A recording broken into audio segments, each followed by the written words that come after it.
Praise the Lord. आज पुन्हा एकदा मला माहिती आहे सर्वजण आपण आनंदित आहोत येशूच्याद्वारे, येशूच्या वचनाच्याद्वारे आणि त्याच्या आशीर्वादाच्याद्वारे.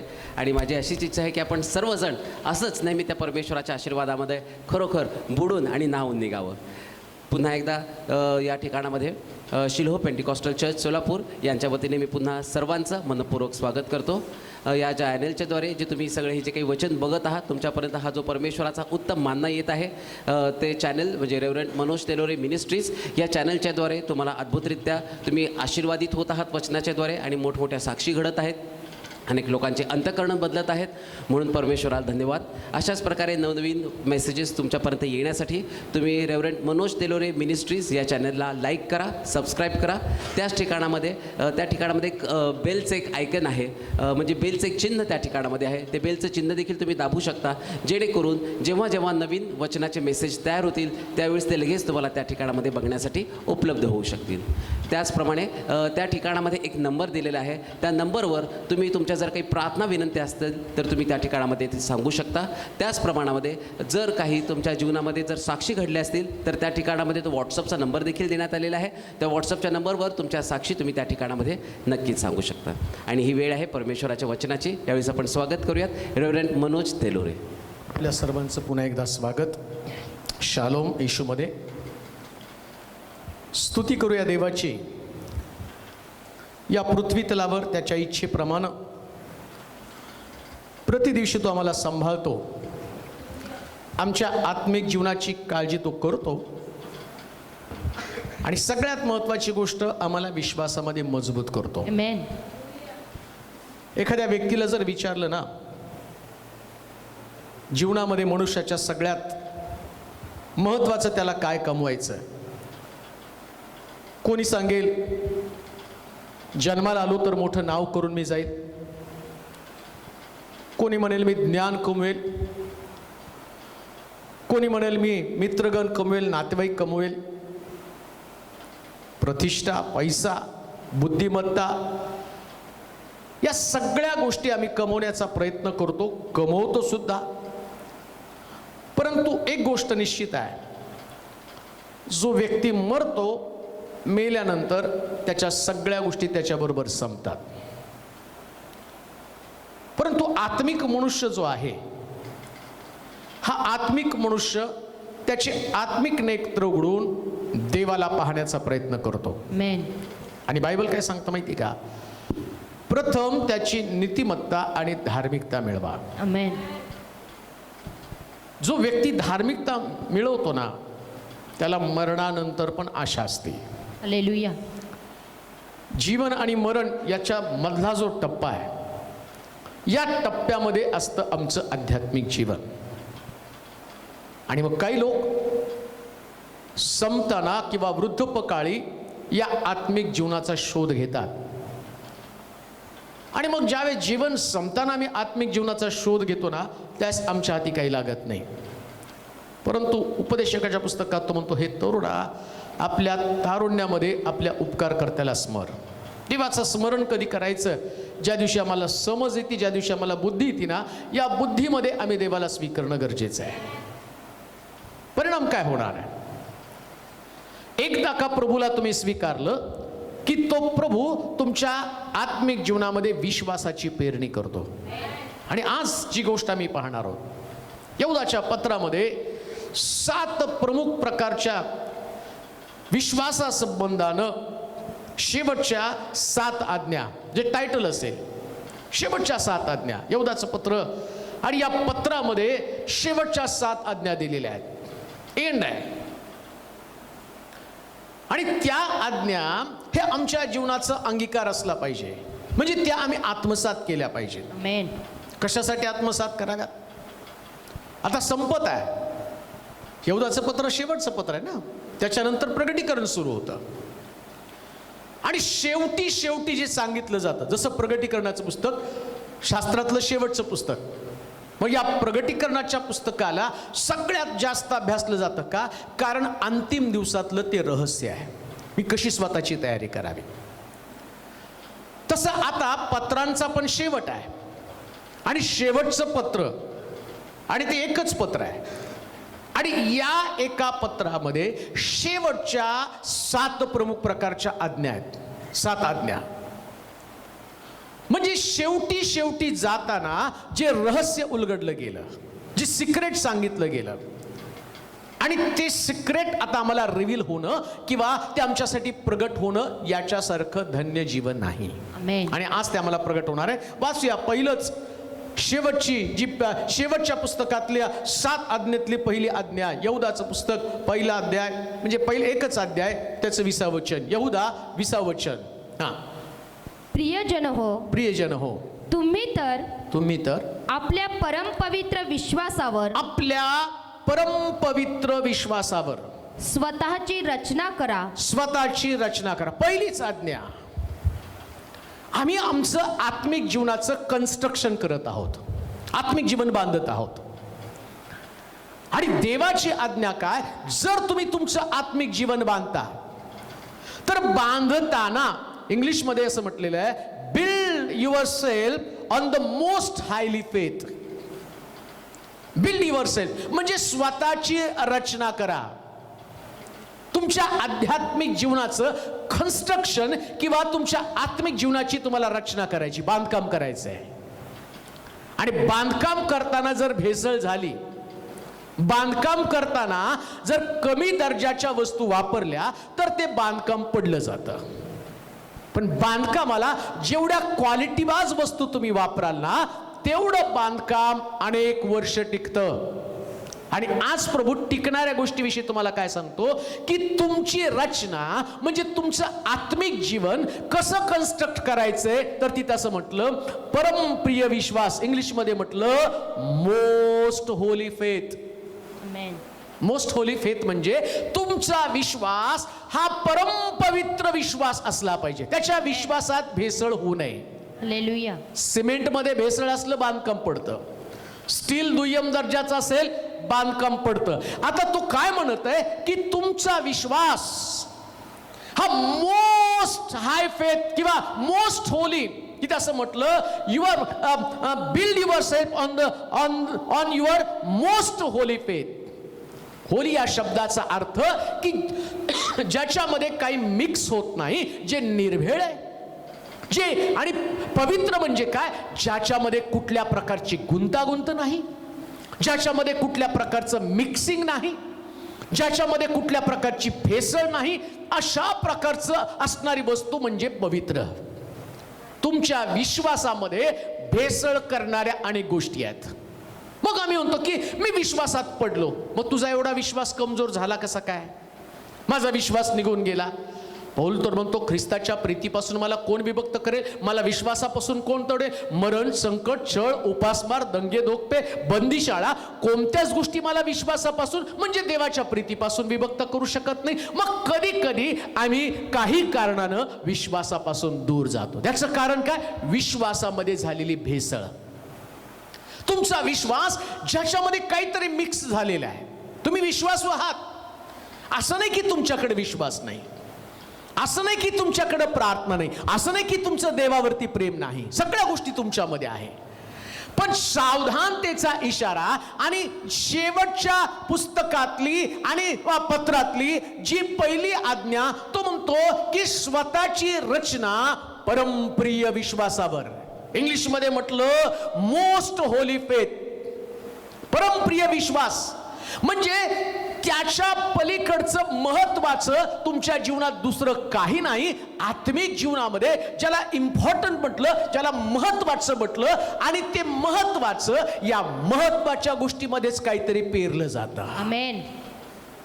आणि ज्यावेळेस हे पेरलं जातं ना, तुम्ही विश्वासामध्ये बिल्डिंग मजबूत दिसते, कळतं आम्हाला की फार सुंदर इमारत आहे, चांगली कन्स्ट्रक्टिव्ह आहे, पण आतमध्ये जी भेसळ आहे ना, आतली भेसळ दिसत नाही. मग आम्ही पाहतो की 1500 कोटी 15,000 कोटीचा पूल बांधला आणि 2 महिन्यातच तुटला, पडला. तसं तुमचं आत्मिक जीवन पण फार सुंदर असतं. त्याच्यात सेवा असते, त्याच्यामध्ये त्याग असतो, त्याच्यामध्ये समर्पण असतं, त्याच्यासाठी प्रभूसाठी सगळ्या गोष्टी करणं असतं. सगळ्या गोष्टी तुम्ही करता, पण पुढं वाढता वाढता 5-6 महिन्यातच तुम्ही आध्यात्मिक जीवनामध्ये निराश बनता. तुमच्या विश्वासाला कुठंतरी तडा गेलेला असतो. देवाविषयीची तुमची श्रद्धा कुठंतरी डळमळीत होती. पहिल्यासारखं तुमचं आत्मिक जीवन नसतं, मग तडा गेला कसा? जिथं तुम्हाला घालण्याची गरज होती, जे आणि महत्वाचं मिश्रण तुम्हाला करणं गरजेचं होतं, त्या मिश्रणात भेसळ झाली. कोणती भेसळ आपण वाचूया. तिमोथेचं पहिलं पत्र 4था अध्याय. कशानं तुमचे विश्वास आणि त्याचं भेसळ होती आणि कशानं तुमचं विश्वास कमजोर होतो. तिमोथेचं पहिलं पत्र 1ला अध्याय आणि त्याचं 4थं वचन.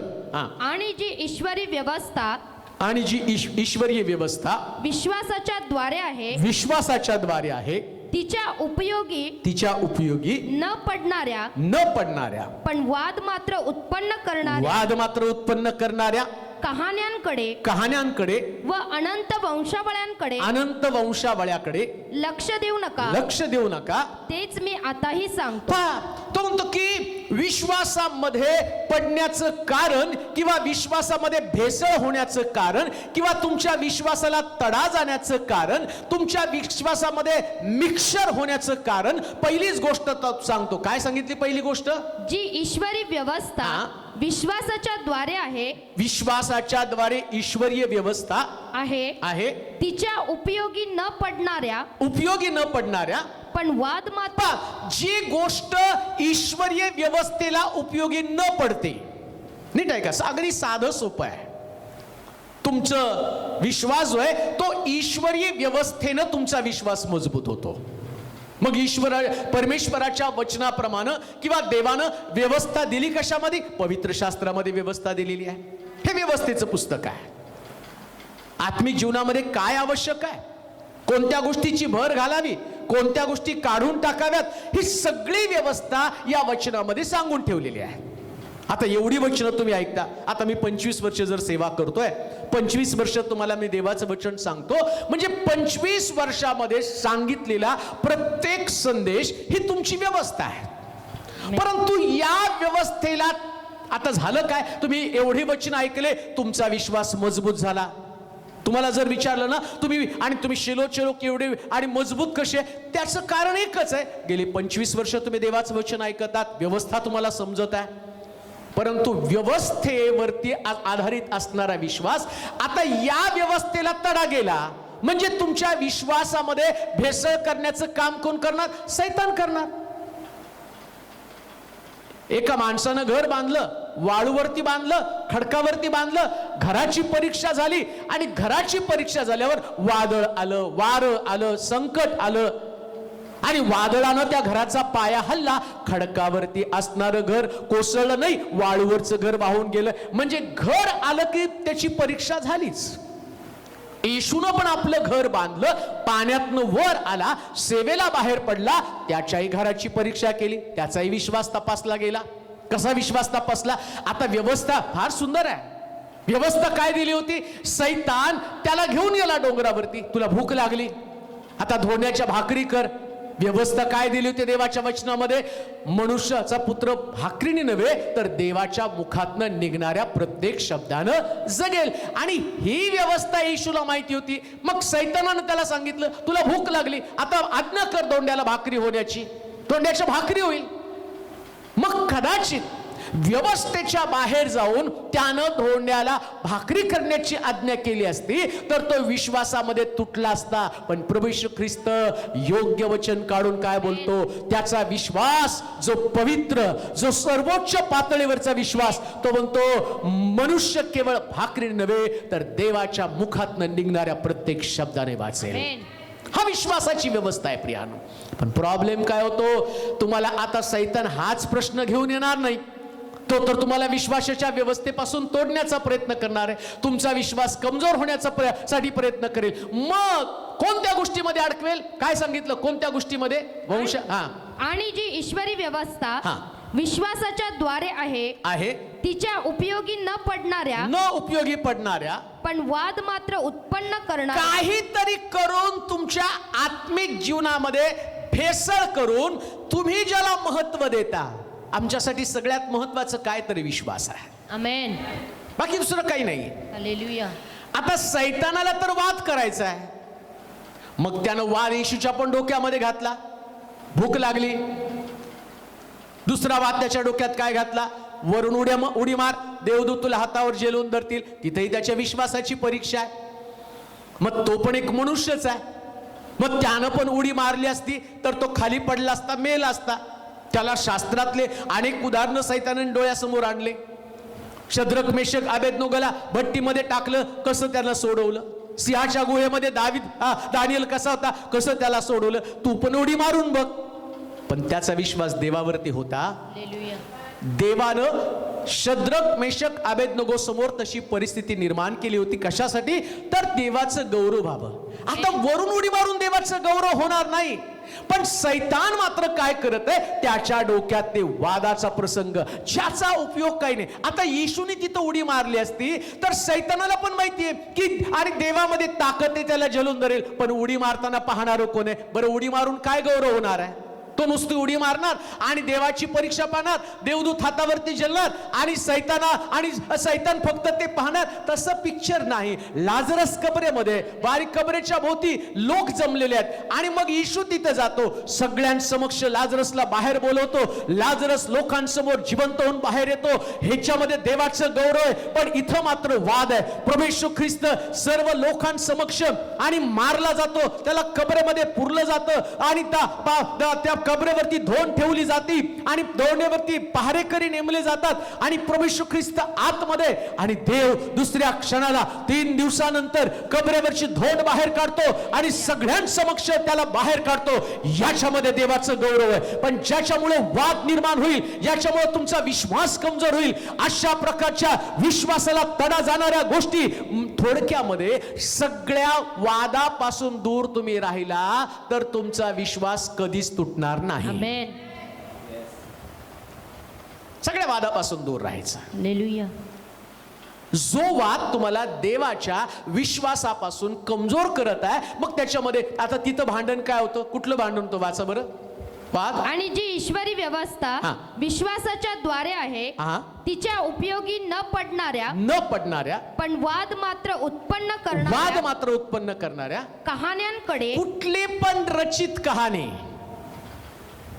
फार सुंदर आहे. बायबल सारखं सोपं पुस्तक दुसरं कोणतं नाही. तुम्हाला विश्वासापासून कोणतं तोडतं? काल्पनिक गोष्टी ज्या क्रिएट केल्या जातात. एखाद्या व्यक्तीनं तुमचं मन बिघडवलं. सैतान पाहतो की तुम्ही सेवेमध्ये फार पुढे, आराधनेमध्ये पुढे आहेत, समर्पणामध्ये पुढे आहेत, लीनतेमध्ये, नम्रतेमध्ये पुढे आहेत. मग सैतान ज्या पद्धतीनं येशूला परीक्षेमध्ये पकडतो तसं तुम्हालाही पकडणार आहे. मला नमन कर, हे सगळं वैभव मी तुला देईल. वैभव डोक्यामध्ये घालतो, मान सन्मान डोक्यामध्ये घालतो. 4 लोक तुम्हाला तसेच उत्पन्न केले जातात, जे तुमच्या डोक्यात नको त्या गोष्टी घालतात आणि तिथून तुमचं आत्मिक जीवन कोलॅप्स बनतं, कोलमडतं. तुमचा विश्वास तडा जातो आणि एकदा का तुम्ही डिप्रेशनमध्ये, निराशेमध्ये गेला ना, काय घडलं उत्पत्तीच्या पुस्तकामध्ये? का त्या कायनानं हाबेलाचा घात केला? या लुसिफरनं त्यांच्या विश्वासामध्ये भेसळ केली. कोणता विश्वास? अरे समर्पण कोणाला करायचंय, अर्पण कोणाला करायचंय? देवाला करायचंय. त्यांनी मान्य केलं नाही तर सुधारणा करून दुसरं अर्पण द्यायला पाहिजे. परंतु त्यानं त्याच्या डोक्यामध्ये वाद घातला आणि वादाचा परिणाम कायनानं हाबेलाचा घात केला. सैतान तुमच्याही बाबतीमध्ये तसं करणार आहे. एवढं चर्चला जाता, एवढी उपासना करता, एवढे उपवास करता, एवढं दान धर्म करता, दशांश देता, सगळं काही करता, मग तरी सुद्धा तुमच्या जीवनामध्ये पीडा का? तरी कन्फ्युजन. सगळ्यांसाठी प्रार्थना करता, तुमच्या घरामध्ये प्रश्न आहेत. पण त्या सैतानाला जसं येशूनं हरवलं, त्यानं त्याचा पवित्र विश्वास जोपासला, तसाच तुमचा विश्वास तुम्हाला जोपासावा लागणार आहे. आमेन. त्यानं नाही हार पत्करली.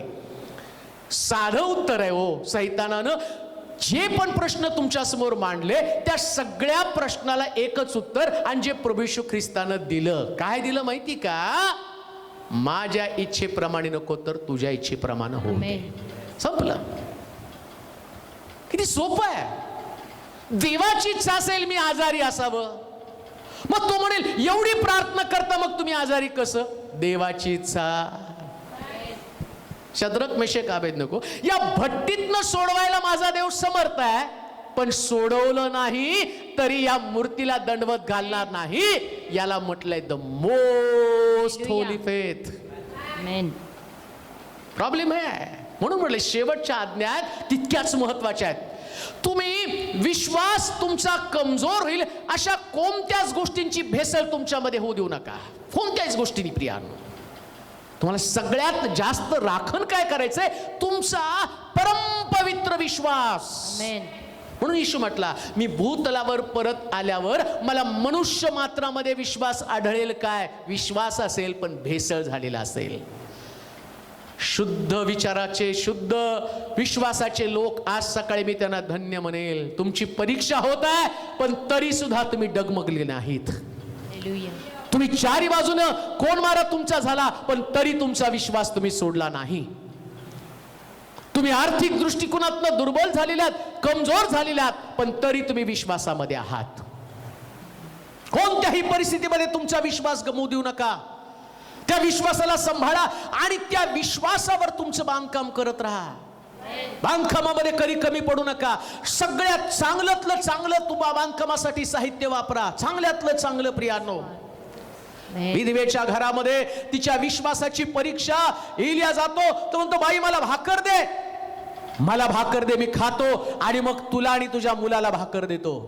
आता तिच्या विश्वासाची परीक्षा आहे. या प्रतिकूल परिस्थितीमध्ये मी कशा पद्धतीने त्याला भाकर देईल?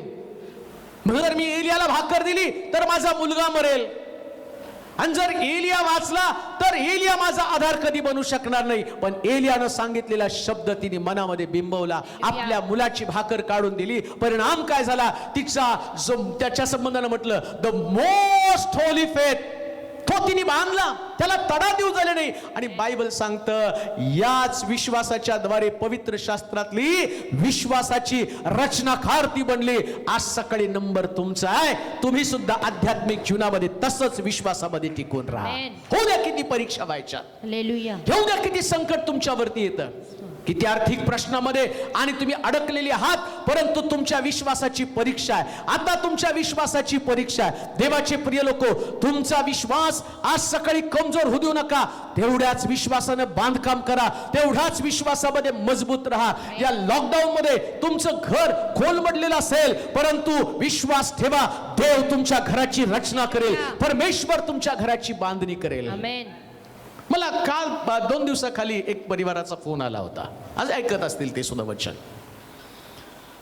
लॉकडाऊन मध्ये आमच्या घरामध्ये पुष्कळ आमची आर्थिक व्यवस्था सगळी कोलमडली. मी म्हटलं तुमचंच नाही सगळ्यांचंच तसं झालेलं आहे. आणि त्यांनी सांगितलं की आता हजारो रुपयाचं कर्ज आमच्या डोक्यावरती झालेलं आहे. मी म्हटलं प्रार्थना करण्यासाठी सांगत असतील. म्हटलं काळजी करू नका. ज्या देवानं एलियाला दुष्काळाच्या परिस्थितीमध्ये दिलं, तो देव तुम्हाला पुरवठा करून देईल. आणि तेवढं बोलता बोलता त्यांच्या बायकोने फोन हातात घेतला आणि ती म्हटली, थांबा मला पण पाळक साहेबांशी बोलायचं आहे. त्यांनी सांगितलं एवढं 6-7 महिन्याचं भाडं थकलं आणि ते कितीतरी हजार होतं. त्यांनी मला सांगितलं त्याच्याशी मला घेणं देणं नाही, मला माहिती माझा देव सगळा पुरवठा करून त्यांचं सगळं नील करणार आहे. मी त्यांच्याशी बोललो. ती बाई काय बोलतो ती माहिती का? फास्टर 6-7 महिने घराचं भाडं आम्ही देऊ शकलो नाही, पण देवानं घरमालकाच्या अंतःकरणात तेवढं काम केलं, तो आम्हाला सांभाळून घेत आहे. याला म्हटलं विश्वासाचं बांधकाम करणं. आणि त्याच्यानंतर ते काय म्हटले माहिती का? एक काम करा, तुमचा अकाउंट नंबर पाठवा ना. आम्ही खूप निराश होतो, खूप डिस्टर्ब होतो, पण तुमचं वचन ऐकल्यावर आता लॉकडाऊनमध्ये प्रभूनं आमच्यामध्ये एक नवीन प्रकारची ऊर्जा निर्माण केली आणि आम्हाला उपकार स्तुती. आता काय उपकार स्तुतीचं दान देणार जे स्वतःच कर्जबाजारी आहे, पण याला म्हटलेलं विश्वासाचं बांधकाम करणं. मी पण मागं पुढं नाही पाहिलं. मला माहिती ते कर्जात आहे आणि कर्जात सुटण्याचा मार्ग विधवेची भाकर एलियाकडे आली आणि एलिया तिला पुरवठा करून देणार आहे. मी पण त्यांना तो अकाउंट नंबर दिला. पण आता मी 100% तुम्हाला सांगता, तिची रक्कम फार मोठी नव्हती. तिची रक्कम आणि अतिशय अल्प रक्कम होती. मला त्याही रकमेचं घेणं देणं नाही, पण मला ती गोष्ट माझ्यासाठी महत्वाची आहे, तिचा विश्वास, तिचा विश्वास, तिचा विश्वास. आणि शास्त्रातली जी पहिली आज्ञा, शेवटच्या आज्ञेमधली पहिली आज्ञा कोणती? The most holy faith. Amen. आता इथं विश्वास डागाळू द्यायचा नाही. 7 महिन्यात तुमचा विश्वास थोडा सुद्धा कमजोर झालेला असू देऊ नका. आमेन. 7 महिन्यामध्ये तुमची आत्मिक पातळी तेवढ्याच विश्वासाच्या सर्वोच्च ठिकाणी असली पाहिजे. 30 लेवल. उलट चर्च चालू झाल्यावर तुमची लेवल वाढलेली असली पाहिजे. आमेन. का तर तुम्ही 7 महिन्यामध्ये प्रभूनं तुम्हाला जिवंत ठेवलं. लाखो लोक मेले पण देवानं तुम्हाला वाचवलं. हालेलुया. लाखो लोक जग सोडून गेलेले आहेत. कुणाची लेकरं मेलाय, कुणाचा अख्खा परिवार उद्ध्वस्त झाला, किती लोकांच्या नोकऱ्या गेल्या, काही लोक रस्त्यामध्ये मेले, पण प्रभूनं या कुठल्याच अनुभवात तुम्हाला ठेवलं नाही. आता तुमची विश्वासाची पातळी तेवढीच मजबूत आणि उंच झाली पाहिजे. म्हणून पवित्र शास्त्र सांगतं, build yourself on your most holy faith. Amen. तुमचा विश्वास पवित्र असू द्या. तुमच्या विश्वासामध्ये कुठल्या प्रकारचा डाग निर्माण होऊ देऊ नका. ज्या तुमच्या आत्मिक जीवनासाठी आवश्यक नाही अशा वादापासून दूर राहा. आमेन. आणि एक गोष्ट ध्यानात ठेवा, जीवनामध्ये सगळ्यात महत्वाचा देव आहे. हालेलुया. बस हे ज्याला समजलं ना, मग तो व्यक्ती, पौल म्हणतो, मी माझ्या ठाई राहत नाही तर ख्रिस्त माझ्या ठाई राहतो. आमेन. हे समजलं त्याला. मी राहिलंच नाही पाहिजे. कोण दिसलं पाहिजे? लोकांनी मला पाहिलं की माझ्या मधला देव दिसला पाहिजे. बस देव. देव म्हणजे देवच. आमेन. तिथं मग तुमचा मुलगा नाही, तुमची आई नाही, तुमचा भाऊ नाही, तुमची नोकरी नाही, तुमची प्रॉपर्टी नाही, फक्त देव आणि देवच. हालेलुया. जो तुम्हाला स्वर्गामध्ये नेणार आहे. आमेन. जीवन आणि मरणाच्या पलीकडे असणारा देव, तोच तुमच्यासाठी महत्वाचा आहे. हालेलुया. मग डिस्टर्ब नाही व्हायचं, मग तुटून नाही जायचं. मग कुठल्या विचारानं तुमचं मन अस्वस्थ होता का म्हणे. हे का, या काचं उत्तर तो स्वतः आल्यावर आम्हाला देणार आहे. बस काय तुमच्या समोर अनेक का येणार, हे का ते का, तो सैतान का तुमच्याकडे घेऊन येणार आहे. आणि त्या काचं उत्तर एकच आहे, प्रभू आल्यावर तुला समजेल. बस. हालेलुया. आणि तोपर्यंत प्रभू पावलोपावली तुमच्या गरजा पण भागवतो. आमेन. गरजा भागवल्यात म्हणून तर तुम्ही देवाचं वचन ऐकत आहात ना. हालेलुया. गरजा भागवलं म्हणून तर प्रभूनं तुमचं मन त्याच्याकडे आकर्षित केलंय आणि तुम्ही प्रभूवरती प्रेम करता, कारण त्यानं तुमच्या गरजा भागवलेल्या आहेत. हे सगळ्यात महत्वाची गोष्ट आहे. दुसरी गोष्ट आम्ही वाचूया, खूप त्याच्यासाठी सांगण्यासारखं आहे, परंतु काही गोष्टी तर आम्हाला अभ्यासणं गरजेचं आहे. यहूदाचं पुस्तक 1 अध्याय 20 वचन वाचा. दुसरी आज्ञा त्याच्यामध्येच तुम्हाला सापडेल.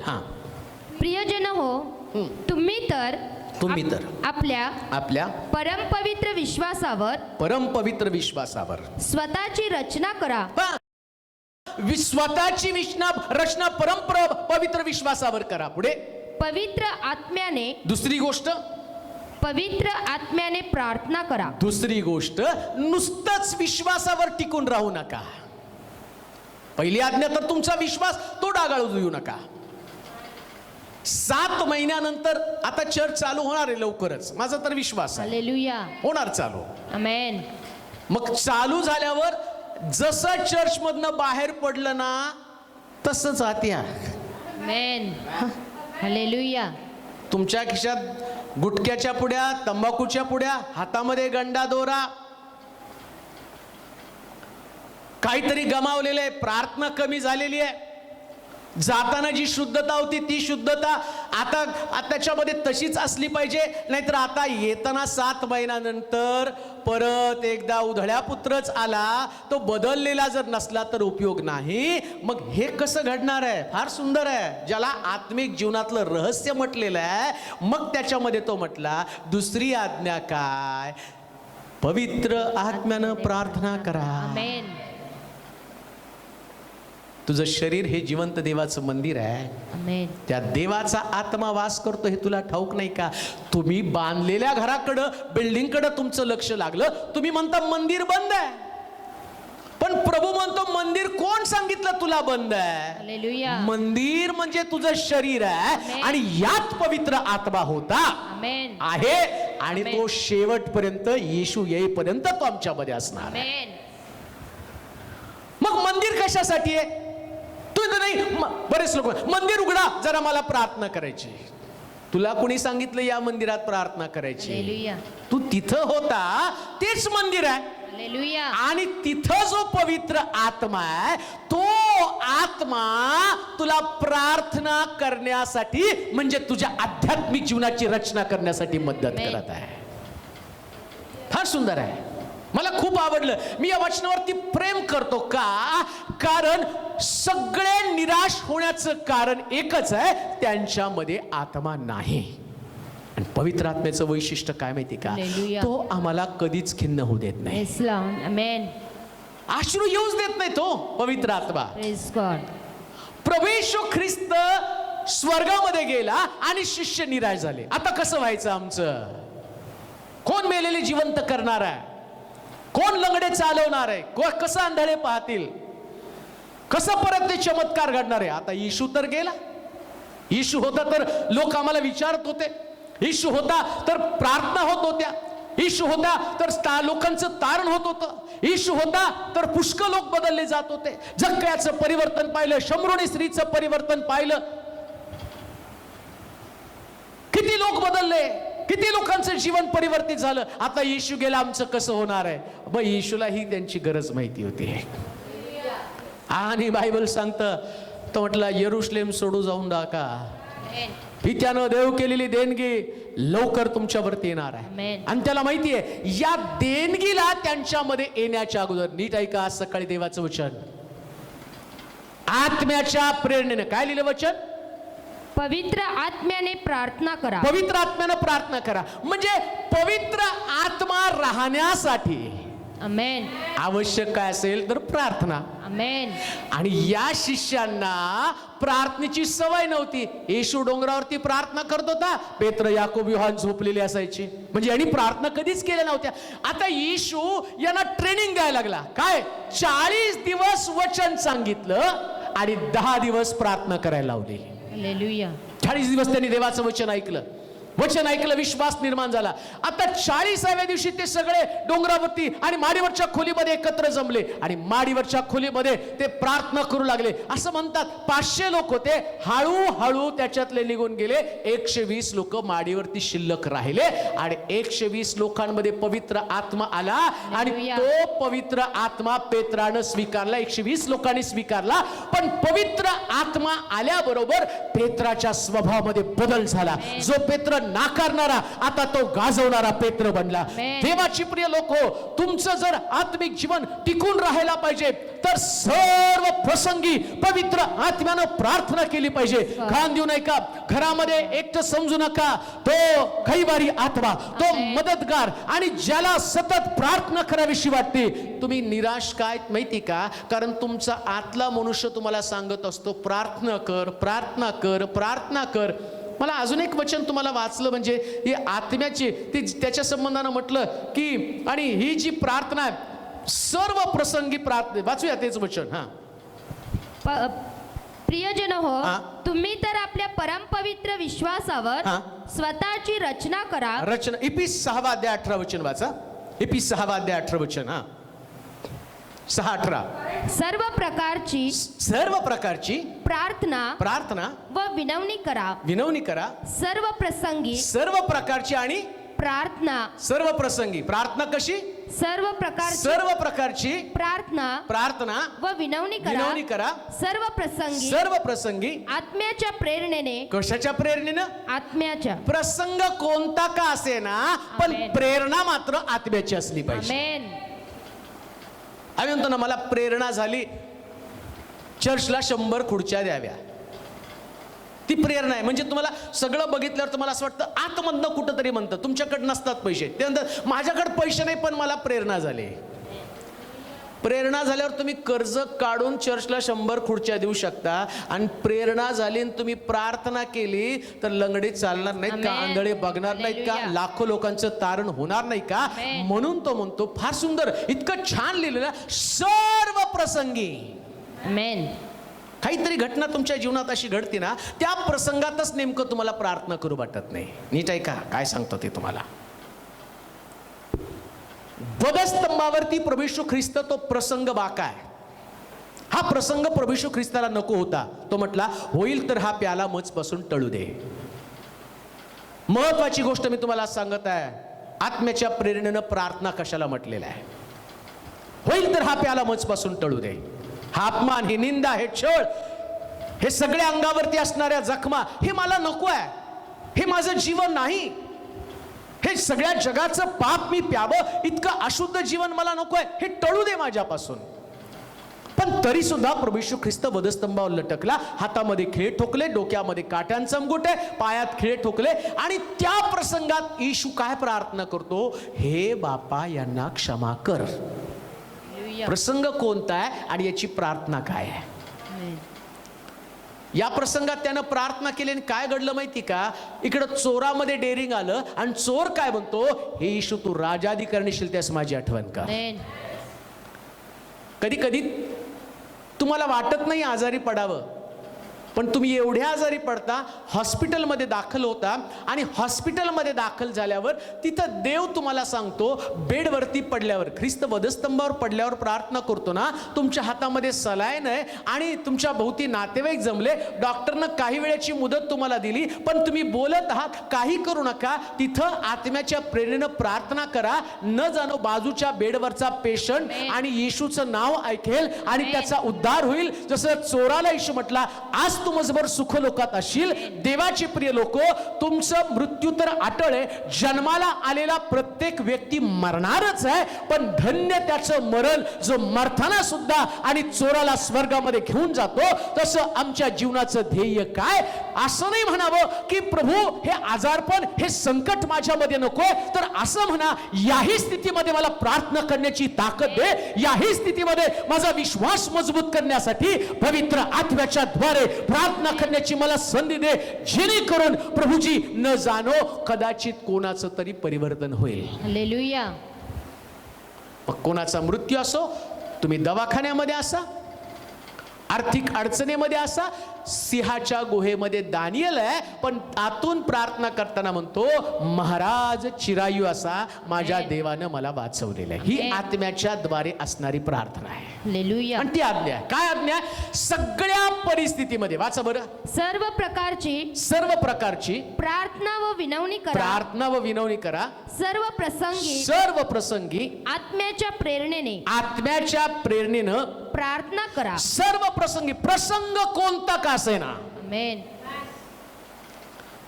करोनातनं बाहेर आला तरी प्रार्थना करा आणि करोनात गेला तरी प्रार्थना करा. आमेन.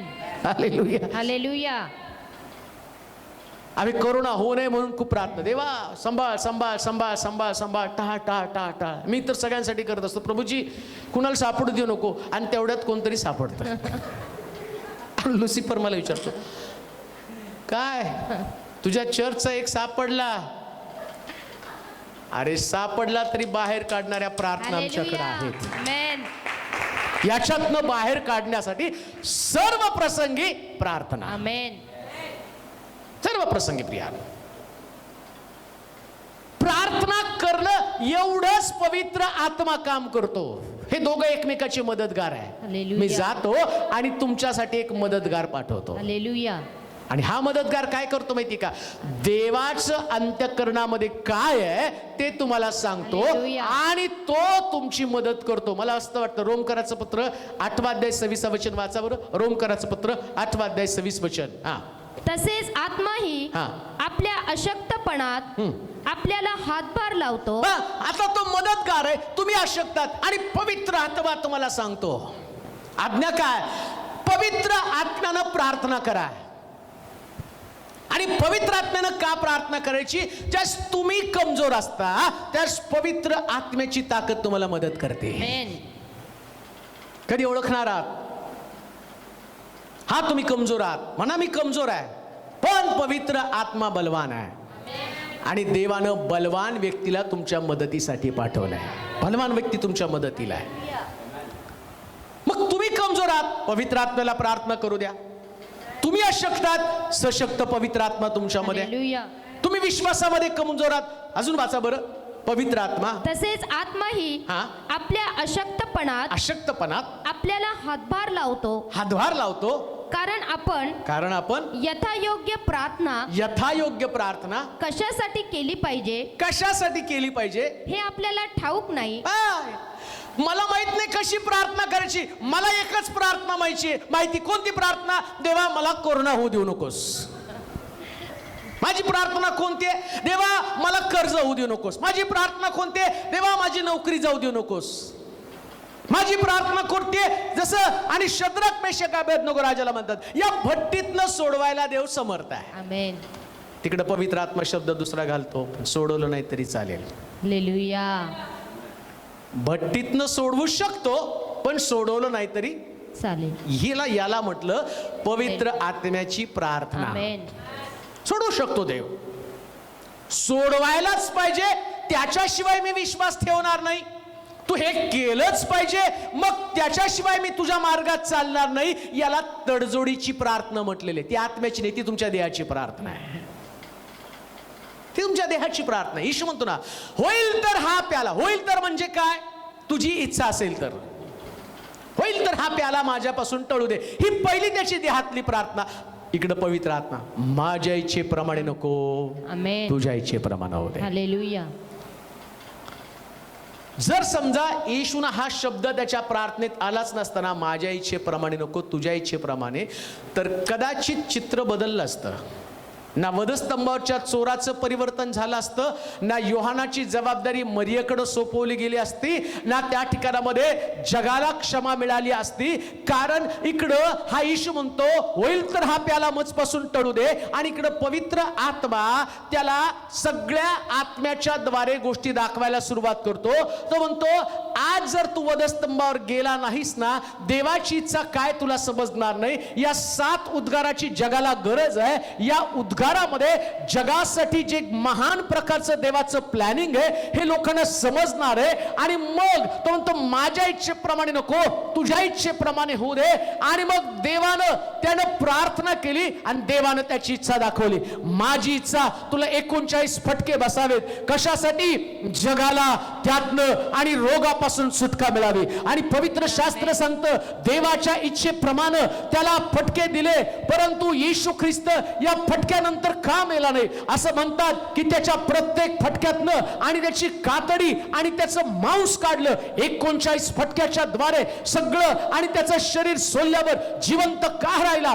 कारण मदत करणारा पवित्र आत्मा त्याच्याकडे होता. लक्षात घ्या, ज्यावेळेस तुम्ही दुर्बल असताना हा पवित्र आत्मा तुमच्यामध्ये एवढी एनर्जी निर्माण करतो, एवढी शक्ती निर्माण करतो, जगातली कोणती ताकद तुम्हाला नष्ट करू शकत नाही. आणि म्हणून कान देऊ नये का? आज सकाळी देवाचं वचन तुमच्याकडे येत असताना एक सामर्थ्यशाली वचन, एक सामर्थ्यशाली प्रार्थना, आणि ती म्हणजे आत्म्याच्या प्रेरणेनं प्रार्थना करा. आमेन. आणि मग येशूनं प्रार्थना केली, माझ्या इच्छेप्रमाणे नको, तुझ्या इच्छेप्रमाणे होऊ दे. कधी तशी प्रार्थना करायला शिकणार? कशी प्रार्थना करावी हे तुम्हाला कळत नाही, पण पवित्र आत्मा शिकवतो. आमेन. तुम्ही तुमच्या देहामध्ये अडकून पडू नका. आमचा प्रॉब्लेम काय माहिती का? आम्ही आमच्या देहातच अडकून पडतो. आमचे नातेवाईक, आमचे प्रियजन, माझं स्वतःचं परिवार, माझी स्वतःची नोकरी, सगळ्या स्वतःच्या गोष्टीसाठी तुम्ही करत आहात. पण तो पवित्र आत्मा जगासाठी मध्यस्थी करतो. हालेलुया. पवित्र आत्मा देवाचं राज्य काय ते तुम्हाला समजावून सांगतो. तुमची गरज, वाचा बरं ते वचन. तसेच आत्माही आपल्या अशक्तपणात आपल्याला हातभार लावतो. कारण आपण यथायोग्य प्रार्थना, म्हणजे अगदी कशी यथायोग्य, म्हणजे रीतसर प्रार्थना. यथायोग्य म्हणजे दुसऱ्या समजणारा शब्द म्हणजे रीतसर. आम्ही म्हणतो ना रीतसर झालं पाहिजे सगळं. लग्नाच्या बैठकीला बसा की जेवणाचा खर्च रीतीभातीने होऊ द्या ना. मग मुलीला आम्ही मंगळसूत्र घालणार आहे, तुम्ही मुलाला काय घालणार आहे? अहो तुमच्याच घरी येणार आहे ते. मुलीला आम्ही 2.5 तोळ्याचं घालतो ना, मग ते काय तिच्या माहेरी पाठवणार आहे का? पण आम्ही रीत तयार करून दिली. आणि आता रीतीभातीने लग्न केलं. अहो प्रार्थनेची रीत कुठे आहे? हालेलुया. सगळ्या रीती तुम्ही, आजी चीर कुठे आहे, मावशी चीर कुठे आहे, कुठल्या कुठल्या चिरा घेऊन येतात नाही का लग्नामध्ये. आणि तो रीतीभातीने व्हायला पाहिजे. आता ही रीत तर आम्हाला माहित नाही. काय देवाकडनं मागायचं, देवाला काय द्यायचं, देवाकडनं काय घ्यायचं, ती पण रीत आहे हो. आमेन. आणि ही रीत पवित्र आत्मा शिकवतो. आमेन. काय देवाकडनं तुम्हाला मिळवणार आहे. म्हणून तर आम्ही पाहतो शद्रक मेशक अबेदनगो म्हणतात या भट्टीतनं सोडवायला आमचा देव समर्थ आहे. ही एक रीत आहे. दुसरी रीत काय? यातनं सोडवलं नाही तरी या मूर्तीला मी दंडवत घालणार नाही. आता रीतीभातीत अडकला, त्याला आतमध्ये टाकलं, तुम्ही तुमची रीत पूर्ण केली, भट्टीमध्ये पडला, देव त्याची रीत कसा विसरेल? हालेलुया. त्यानेही त्याचा सोपस्कार पूर्ण केला.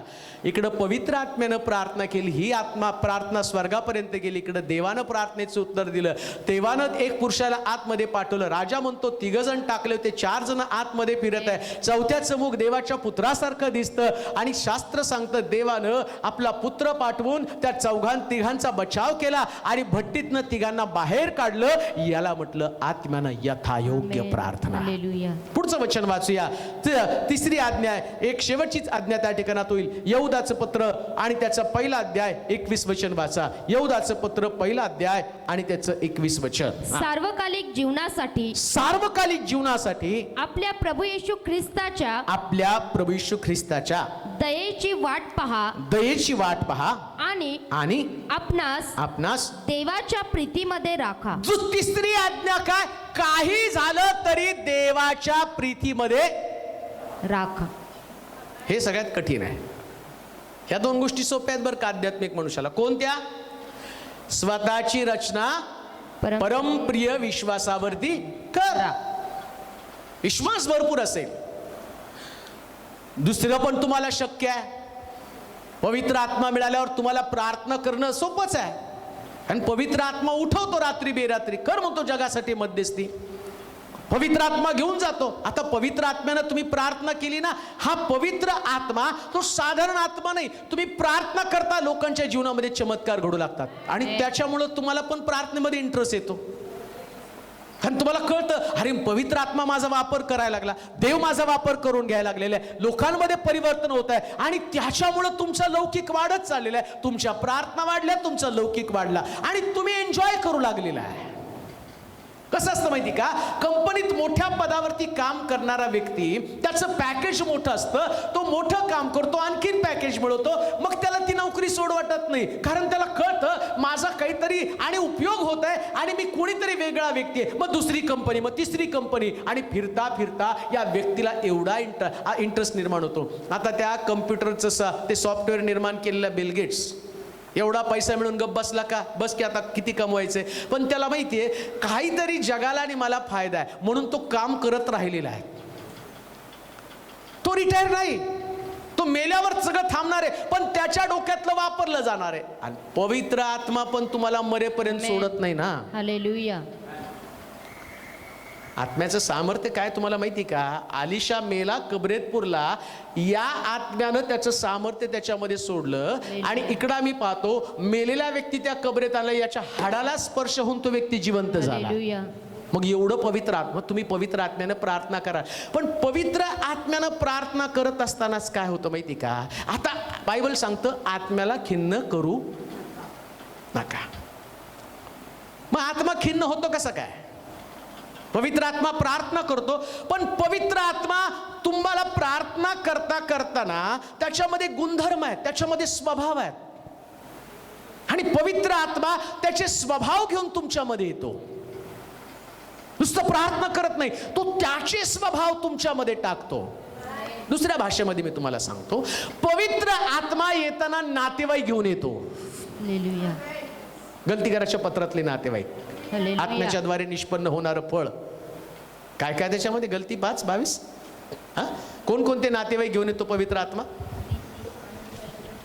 हा, वाचा बरं. आत्म्याच्या द्वारे हा. निष्पन्न होणारे फळ हा. प्रीती. हा, पवित्र आत्मा आला ना, त्याला ती जोडीदार आहे, कोणतरी लेकर आहेत, त्याचे नातेवाईक आहेत, तो घेऊन येतो. आम्ही काय म्हणतो माहिती का? आम्ही तुम्हाला राहायला खोली देईल, नातेवाईक बाहेर. मग इथं आत्मा खिन्न होतो. तो म्हणतो मी कसं राहू, हे सगळी लेकर आहेत ना, हालेलुया. राहायचं तर माझी लेकर पण त्याच्यावर. आमेन. आता बरं नुसती लेकर घेऊन येत नाही, तो कृपादान आमेन. म्हणजे बाकीच्या गोष्टी पण तुमच्यावर, अन्य भाषा, भाषेचा अर्थ आणि चिन्ह चमत्कार करण्याची शक्ती, प्रगटीकरणाचं दान, हे सगळे आम्ही म्हणतो प्रगटीकरणाचं दान असू द्या, अद्भुते करण्याची शक्ती असू द्या, पण ते नातेवाईक नको आहेत. आणि पवित्र आत्मा नातेवाईक पण घेऊन येतो आणि बाकीच्या गोष्टी पण घेऊन येतो. आणि यातलं पहिलंच नातेवाईक कोण असेल? प्रीती. आणि लक्षात घ्या, पवित्र आत्मा आणि प्रीती हे दोघं एकमेकाला सोडून राहतच नाहीत. म्हणून येशू पण काय म्हटलं माहिती का, तुमची एकमेकावर प्रीती असेल तर लोक तुम्हाला माझे शिष्य म्हणतील. आणि एकाच वाक्यामध्ये, एकाच वचनामध्ये देवानं स्वतःची ओळख करून दिली, देव प्रीती आहे. आणि आता इथं सांगितलं ती आज्ञा काय माहिती का, तुम्ही स्वतःला देवाच्या प्रीतीमध्ये राखा. आमेन. 2 गोष्टी तुम्हाला आता सांगतो. देवाच्या प्रीतीमध्ये राखणं म्हणजे काय, जी प्रीती देवानं तुमच्यामध्ये दिली ना त्याला तुम्हाला सांभाळता आलं पाहिजे. आमेन. अजून एक गोष्ट, देवानं जी प्रीती तुम्हाला दाखवली तीच प्रीती तुम्हाला इतरांना दाखवली पाहिजे. हालेलुया. मग त्यानं दाखला सांगितलं नाही का, एका माणसाचं ₹1,00,000 कर्ज होतं, राजाने त्याला बोलवलं, त्याला टाकलं बंदी शाळेमध्ये, तो गयावया करायला लागला. तो म्हटला महाराज माफ करा आणि मी तुमचं सगळं चुकतं करेल. त्याची बायको लेकर पण आणि त्याला टाक. मग तो म्हटला माफ करा. राजाने त्याला सोडवलं, जा म्हटलं क्षमा केली, तुझं ₹1,00,000 देणं. आणि इकडे ₹100 देण्यासाठी त्यानं एकाला पकडलं आणि त्याची बायको लेकर आत टाकले. राजा किती संतापला, याला उचला आणि जिथं रडणं आणि दात खाणं ते अंधाऱ्या कोठडीमध्ये याला टाका. कारण जी प्रीती मी तुला दिली ती राखली नाही, ती प्रीती तुला लोकांना वाटली पाहिजे होती, लोकांमध्ये ती प्रीती वाटली पाहिजे होती. तिमोथेचं 2 पत्र 1 अध्याय 14 वचन वाचता का? पहा तिमोथेचं 2 पत्र 1 अध्याय 14 वचन पटकन वाचा. आपणामध्ये वस्ती करणाऱ्या पवित्र आत्म्याच्या योगे पवित्र आत्म्याच्या योगे ती चांगली ठेव सांभाळ. कोणती चांगली ठेव? प्रीती ही सगळ्यात चांगली ठेव आहे. आमेन. तुमच्या घरात तुम्ही लोकांना आल्यावर तिकडं नेता, साड्यांकडं, कोण साड्यांकडं, कोण दागिन्यांकडे नेतं आणि मग दाखवतो, हे बघा, हे बघितला का माझा रत्न जडित हार. आणि ते इतके प्रभावित होतात, काय सुंदर हार आहे, कुठून घेतला. मग तुम्ही सांगता नाही माझं लग्न झालं त्यास माझ्या आईने खास, माझ्यावर तिचं प्रेम होतं, तिने मला बनवून दिलं. अहो देवाचं पण तुमच्यावर प्रेम होतं, म्हणून सगळ्यात उत्तम दागिना कोणता तर बायबल सांगतो प्रीती. आमेन. आणि लोक तुम्हाला ओळखतील. एक श्रीमंत व्यक्तीला देवाच्या दृष्टिकोनातून ओळखायचं कसं, तर त्याच्यामध्ये देवाची प्रीती असते. आमेन. प्रीतीसाठी त्यानं आपला पुत्र, देवानं जगावर एवढी प्रीती केली, एवढी प्रीती जगात कोणीच करू शकलं नाही, आपला एकुलता एक पुत्र देऊन टाकला. म्हणून ख्रिस्त सगळ्यांपेक्षा वेगळा आहे. हालेलुया. यहोवा देव वेगळा काय, हा देव घेत नाही, प्रीतीसाठी आपला मुलगा देतो. आमेन. आमेन. हे वेगळं पण आहे. Praise God. इथं तो म्हणत नाही तुला माझ्यापासून काही पाहिजे ना तर तुला अर्पण करावं लागेल. इथं त्यानं प्रीतीसाठी स्वतःचा मुलाचंच अर्पण करून टाकलं. हालेलुया. आणि तो ही प्रीती सांभाळ बर का, ही राख, ही ठेव सांभाळ. तारणाच्या दिवशी जी प्रीती तुमच्यामध्ये आली ना, तुमच्यात ती परिवर्तन झाल्याचं चिन्ह काय, तुम्ही देवावरती प्रेम करू लागता. देवावरच नाही, ज्याच्याकडे देवावरचं प्रेम आहे त्याच्याकडे सगळ्यांसाठी प्रेम आहे. आमेन.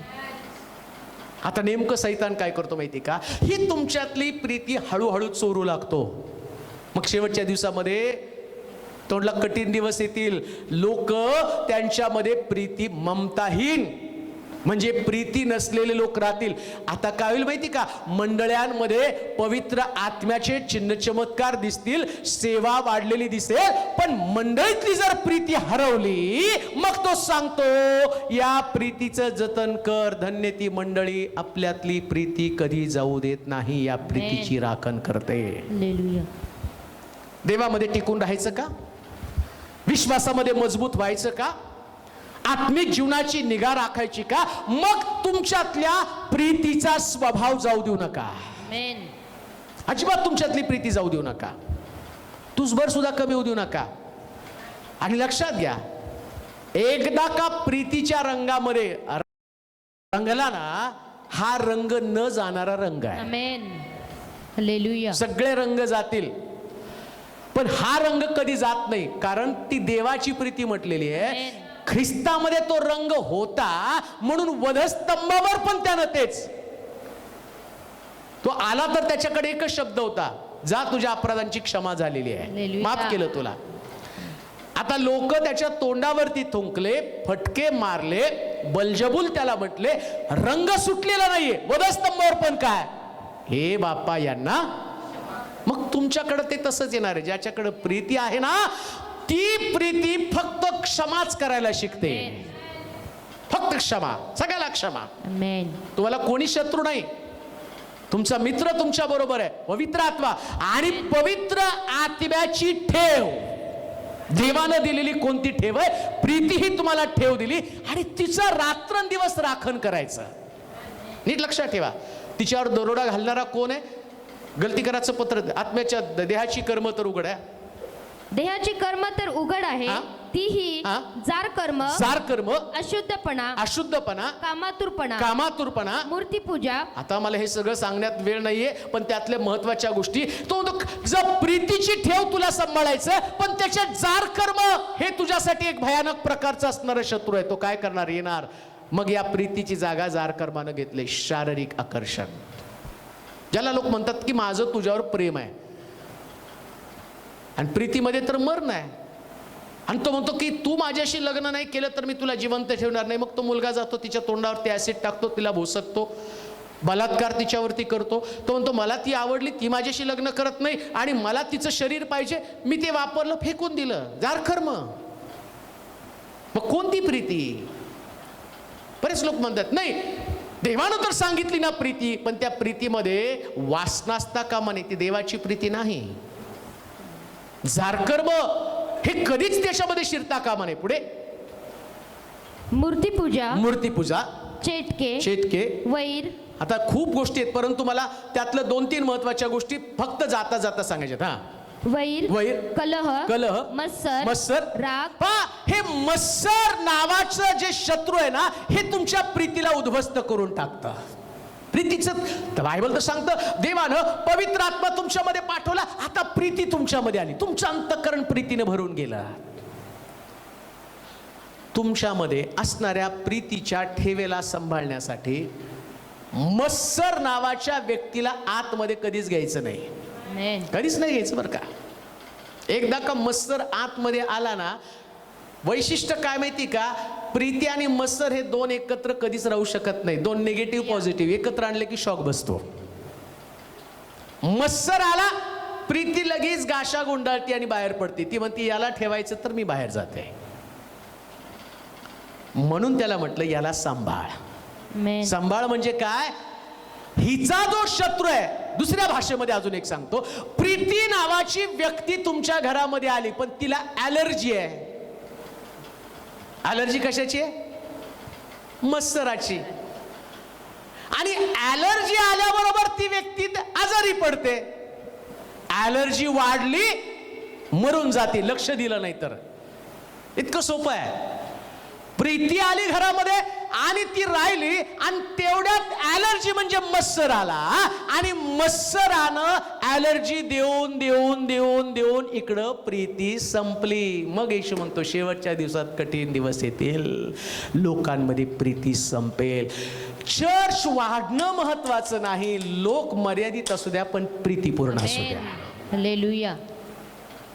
प्रीती वाढली पाहिजे, चर्च नाही. आमेन. चर्च वाढवायचं काम पवित्र आत्मा करतो, लोकांना घेऊन येतो. हालेलुया. पण मंडळीमधल्या लोकांमधली प्रीती वाढली पाहिजे. म्हणून महत्वाची आज्ञा काय? प्रीती सांभाळ. प्रीती सांभाळा. देवाचे प्रिय लोक, 7 आज्ञा आहेत, पण 3च आज्ञा तुम्हाला जाता जाता सांगतो. सर्व प्रसंगी तुमची स्वतःची रचना परमप्रिय विश्वासावर करा. दुसरी गोष्ट, पवित्र आत्म्यानं प्रार्थना करा.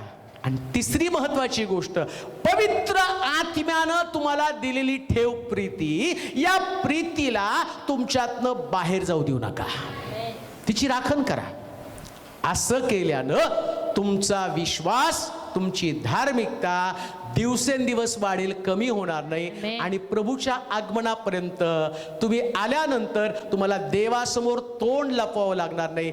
ताठ मानेने त्याच्या समोर जाल आणि प्रभू गौरवानं तुमचा स्वीकार करेल, आणि सर्व लोकांसमक्ष तुम्हाला थाप मारून पित्याच्या उजवीकडची जागा देईल. देवा तुम्हाला आशीर्वादित करू. आपण प्रार्थना करू.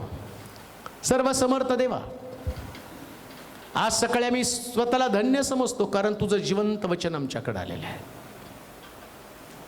जे आमच्यामध्ये बदल करतं, जे आमचं परिवर्तन करतं, जे आमच्या स्वभावामध्ये बदल करतं. खरंच आम्हाला बदलणं गरजेचं आहे. आमच्या स्वभावामध्ये बदल होणं गरजेचं आहे. हे गौरवशाली पित्या, जो वचन आज लोकांपर्यंत गेलेलं आहे, शेवटच्या 7 आज्ञामधल्या 3 आज्ञा आम्ही पाहिल्या. परमपवित्र विश्वासावर आमची रचना व्हावी, आमचा विश्वास डागाळू नये, त्याच्यामध्ये भेसळ होऊ नये. कोणत्याही गोष्टीने आमचा विश्वास तुसभर सुद्धा कमी होऊ देऊ नकोस. परिस्थिती बदलती पण तू कधी बदलत नाही. आणि न बदलणाऱ्या देवावरचा विश्वास हा कधीच न संपणारा विश्वास आमच्यामध्ये असू दे. हे पवित्र आत्म्या, आम्ही तुझी गरज कधी जाणली नाही. आम्हाला असं वाटलं फक्त अन्य भाषा बोलावी एवढीच तुझी गरज आहे. सर्व प्रसंगी सर्व प्रकारची प्रार्थना आमच्यामधून तुला करायची असते. जसं ख्रिस्तानं सर्व प्रसंगी प्रार्थना केली, जाण्याच्या अगोदर वधस्तंभावर आणि वधस्तंभावर असताना पण प्रार्थना, वेगवेगळ्या प्रकारची प्रार्थना त्यानं केली. लाजरसला कबरेतनं बाहेर काढताना प्रार्थना केली, वधस्तंभावर मानवजातीसाठी प्रार्थना केली, चोरासाठी मध्यस्थी करून त्याला स्वर्गामध्ये नेलं. आमच्या देखील प्रार्थना अशाच पद्धतीने असू दे. चर्च बंद नाही, चर्च उघडच आहे. फक्त आमचे डोळे बंद आहेत, आम्हाला कळत नाही. आम्ही बिल्डिंगकडे पाहिलं पण खरं चर्च तर आम्हीच आहोत. आणि इथं पवित्र आत्मा आहे, तो आमच्याकडनं मध्यस्थी करून घेत आहे. आज ऐकणाऱ्या प्रत्येकाचे डोळे उघड आणि त्यांना खरं चर्च समजू दे. सगळ्यात महत्त्वाची आणि मौल्यवान गोष्ट कोणती असेल तर प्रीती, आणि ही देणगी आमच्यातनं जाऊ देऊ नकोस. प्रीती आमच्यामध्ये कायमस्वरूपी राहावी. प्रभू येशू ख्रिस्त आल्यावर त्याला दिसू दे हे लोक प्रीतीपूर्ण आहेत. द्वेषाला, मत्सराला आणि कुठल्याही प्रकारचा थारा यांनी शेवटपर्यंत दिला नाही, कारण पवित्र आत्मा त्यांना खिन्न होतो. मंडळी वाढण्यापेक्षा मंडळीमधली प्रीती वाढावी, परिवारामधली प्रीती वाढावी, हीच तुझी आमच्याकडनं अपेक्षा आहे. आणि ही आज्ञा आहे. जशी मी तुमच्यावर प्रीती केली तशी तुम्ही एकमेकावर करा. ती दैवी प्रीती प्रत्येकामध्ये दे जी निस्वार्थी आहे. जे लोक आज तुझं वचन ऐकतील त्या सगळ्यांच्या स्वभावामध्ये बदल कर देवा, आणि घडल्या जाऊ दे साक्षी. प्रभू अद्भुत आहे. तुला धन्यवाद देत, तुझी स्तुती करत, तुला गौरव देत, येशूच्या नावात ही प्रार्थना विनवणी केली म्हणून तो ऐक. आमेन. आमेन.